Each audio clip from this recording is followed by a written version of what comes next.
Assalamualaikum warahmatullahi wabarakatuh. Selamat pagi anak-anak, masih semangat untuk belajar? Ya, hari ini adalah pertemuan pertama kita dalam pembelajaran kimia. Nah, pada pertemuan pertama ini ada beberapa hal yang akan Ibu bahas mengenai pembelajaran yang akan kita lakukan selama 1 semester ke depan.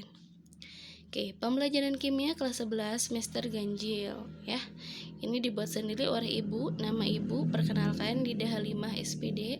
Mungkin ada sebagian yang sudah tahu tentang Ibu dan mungkin ada yang belum karena baru belajar dengan Ibu. Nah, bagaimana sih Ibu kalian itu harus tahu ya.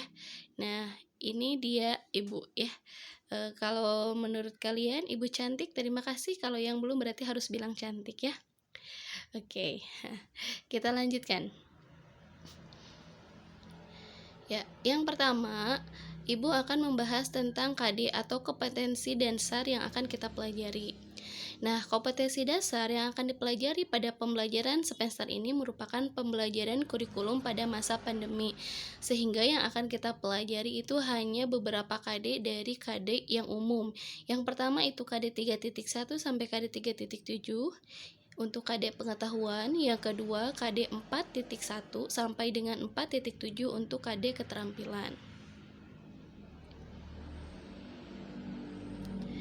Yang selanjutnya itu adalah materi. Ada beberapa materi atau judul mata pelajaran bab-bab yang akan kita pelajari pada semester 1 ini. Yang pertama itu adalah pembakaran hidrokarbon.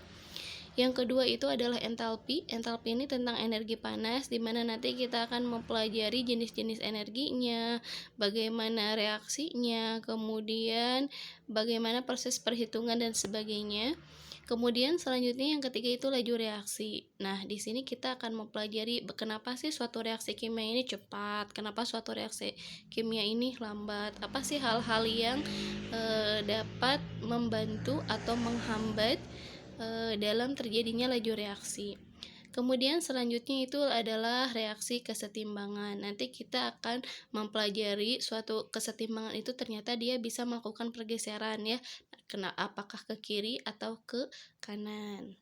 Seperti itu.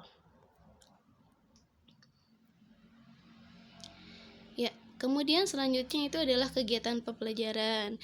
Dalam kegiatan pembelajaran, Ibu akan mengirimkan modul atau LKS kepada kalian dan akan di-share melalui Google Classroom yang telah disediakan oleh sekolah.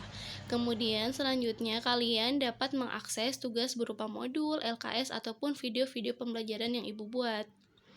Selanjutnya, tugas harus dikumpulkan di Google Classroom atau di link yang telah disediakan oleh guru. Catat ya, tugasnya harus dikumpulkan kalau ada tugas yang wajib dikumpulkan. Nah, apa saja sih kegiatan yang akan dinilai selama pembelajaran kimia? Yang pertama itu tugas harian. Tugas harian itu bisa macam-macam ya. Bisa berupa video, bisa berupa tugas latihan-latihan, dan sebagainya. Kemudian ulangan. Ulangan ini biasanya terjadwal, itu ada ulangan per bab, ada ulangan tengah semester, ada ulangan akhir semester, dan seperti itu ya rata-rata ulangan.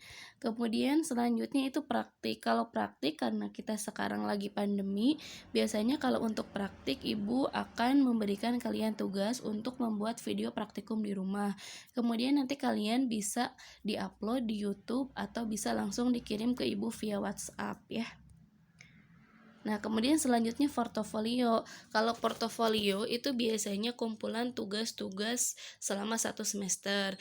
Misalnya kalian tugas pertama A, tugas kedua B, tugas ketiga C. Nah, setiap tugas itu kalian kumpulkan dalam satu wadah, kalian beli map plastik, map file, kemudian kalian kumpulkan. Nanti kemungkinan di akhir semester akan Ibu periksa, sehingga itu akan menjadi tugas portofolio kalian. Termasuk ulangan-ulangan kalau dalam berupa kertas itu dikumpulkan, itu bisa menjadi portofolio ya. Kemudian yang selanjutnya itu laporan praktikum. Jadi kalau ada kalian membuat suatu kegiatan praktikum, itu harus ada laporan praktikum, dimulai dari judul, tujuan, pembahasan, data pengamatan, simpulan, dan sebagainya ya. Nanti akan Ibu berikan format laporan praktikum kalau ada laporan atau ada kegiatan praktikum yang dilakukan. Ya, kemudian selanjutnya itu adalah sistem penilaian. Bagaimana sih sistem penilaian yang akan dilakukan?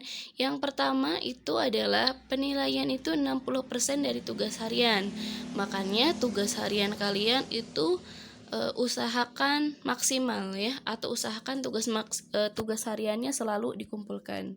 Kemudian 20% dari ulangan. Ulangan tetap juga menentukan, tapi kisarannya 20% ya. Kemudian selanjutnya kehadiran. Ini juga sama. Kadang kalian suka hadir, kadang enggak. Nah, kehadiran untuk dalam kegiatan pembelajaran selama pandemi akan Ibu anggap dengan tugas harian. Berarti kalau tugasnya masuk berarti Ibu anggap hadir. Berarti kalau yang tugas hariannya tidak ada berarti Ibu anggap tidak hadir ya. Makanya harus hati-hati. Nah, apa aja sih hal yang wajib dimiliki selama pembelajaran kimia? Yang pertama, buku catatan, tapi buku catatannya disampul dengan warna yang khas. Jadi setiap kelas, dari kelas MIPA 1 sampai MIPA 5, itu sampulnya harus beda. Misal, contoh, 11 MIPA 1 sampul warna biru, 11 MIPA 2 sampul warna kuning, 11 MIPA 3 sampul warna merah, MIPA 4 sampul warna hijau, MIPA 5 misalnya sampul warnanya biru gitu ya, contoh ini mah. Oke, kemudian selanjutnya buku jurnal praktikum. Jadi buku jurnal praktikum ini bukunya kalau bisa buku kampus ya. Jadi buku yang agak besar, ukuran kertasnya dalamnya kayak kertas folio bergaris gitu. Nah, ini juga harus disampul dengan warna yang sama dengan buku catatan. Ya, kemudian selanjutnya yang wajib banget kalian miliki itu adalah tabel periodik unsur. Ibu rasa kalau kelas IPA ya sudah pada punya tabel periodik unsur. Oke, aplikasi apa aja sih yang akan kita gunakan selama pembelajaran?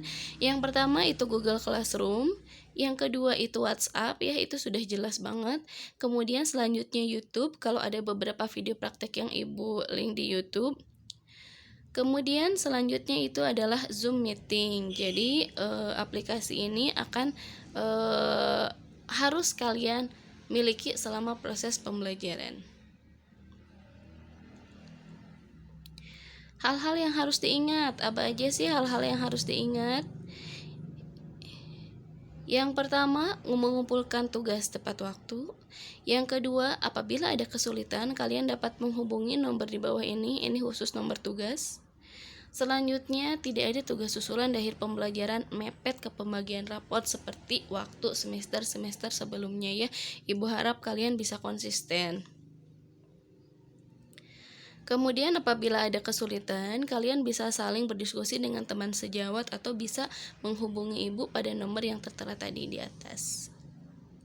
Oke, yang terakhir terima kasih atas perhatian kalian.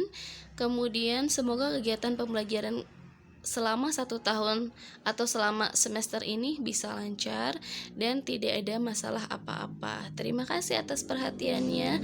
Sekian untuk pertemuan pertama kita. Wassalamualaikum warahmatullahi wabarakatuh.